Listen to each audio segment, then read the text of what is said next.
Thank you, Madam Deputy President. 10 years ago, my families and I were grieving for the loss of my mother. She had died 6 months earlier and had been on dialysis. She'd been on dialysis for quite some time, a number of years actually. And in that same year, just prior to the apology and the first Close the Gap, my cousin brother, died as well, and he was in his 40s. So our families were still grieving, in sorry business. And in February 2008, when the Australian Parliament navigated through incredibly complex political walls, hard hearts, deaf ears, to persevere, to do what no other parliament in the history of the Australian Parliament had done. And that was to stand and apologise, to say sorry for policies by previous parliaments, by previous politicians that had moulded and shaped the torturous, at times confusing, frustrating future for Aboriginal and Torres Strait Islander people in this country. So on that day in February 2008, in the Northern Territory Parliament, Stolen Generation members gathered to witness what they couldn't see in person, what many couldn't make the journey to travel here to this Parliament. And while those Stolen Generation members removed from their homes and country sat in that hall, they watched family members, people they knew, people they didn't know, enter the halls of this Parliament. And they watched on the lawns out front of Parliament House, where thousands and thousands of Australians walked, drove, flew to come for that moment in our history, which we must always hold on to. That moment of incredible generosity of spirit of the Stolen Generations, to receive the words, "I'm sorry." This Parliament says we are sorry. And it's that generosity of spirit, Madam Deputy President, that we all need to call upon and reflect upon. And I pay tribute to the elders of this country, the traditional owners, the Ngunnawal and Jambri peoples, from my peoples, the Yanyuwa in the Gulf country, because I know that when this Parliament, which represents the Australian people, comes together on this day to seek a better future for the First Nations people, we must do it with a generosity of spirit.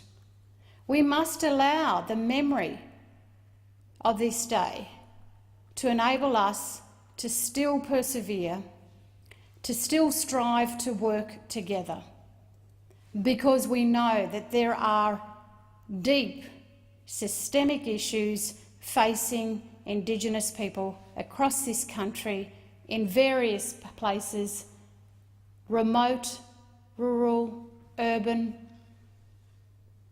Close the Gap has a face.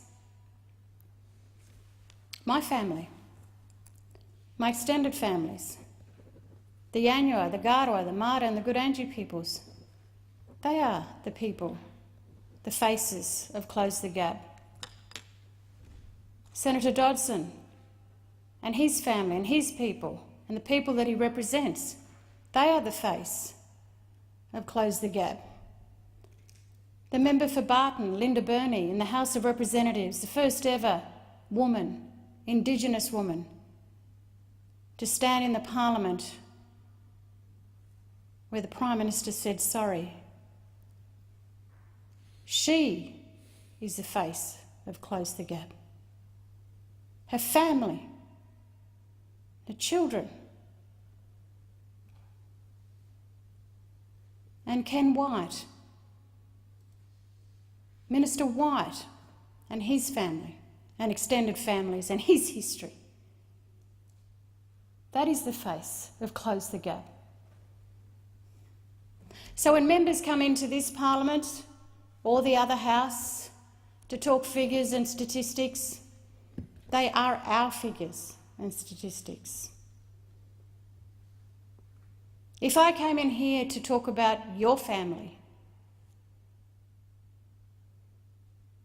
how would you feel?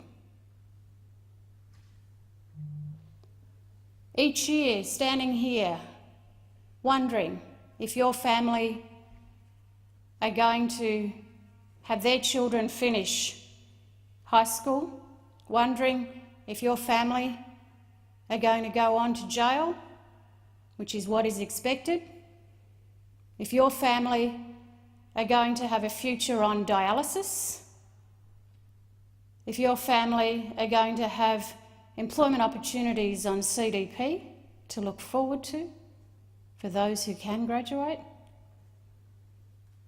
That's what we're talking about here. This is the human story of Close the Gap. It matters. It matters that this Parliament takes it seriously.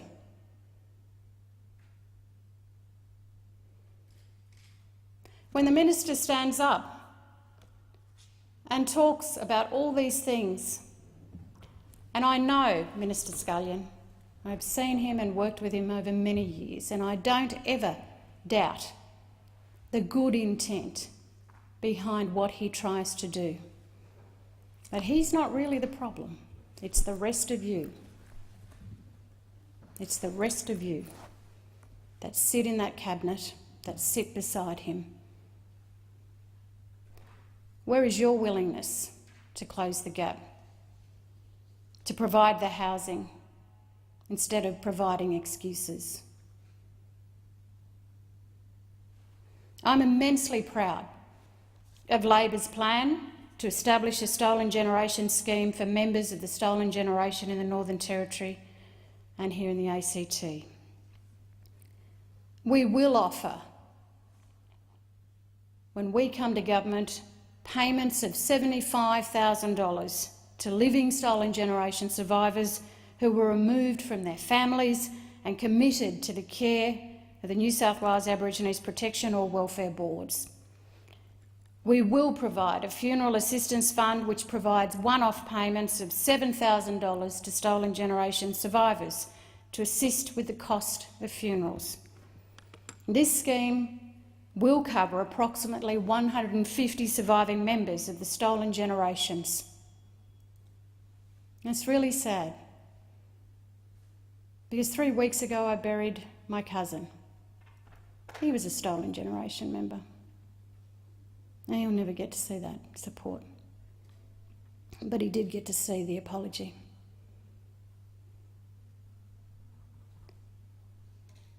When Australians came together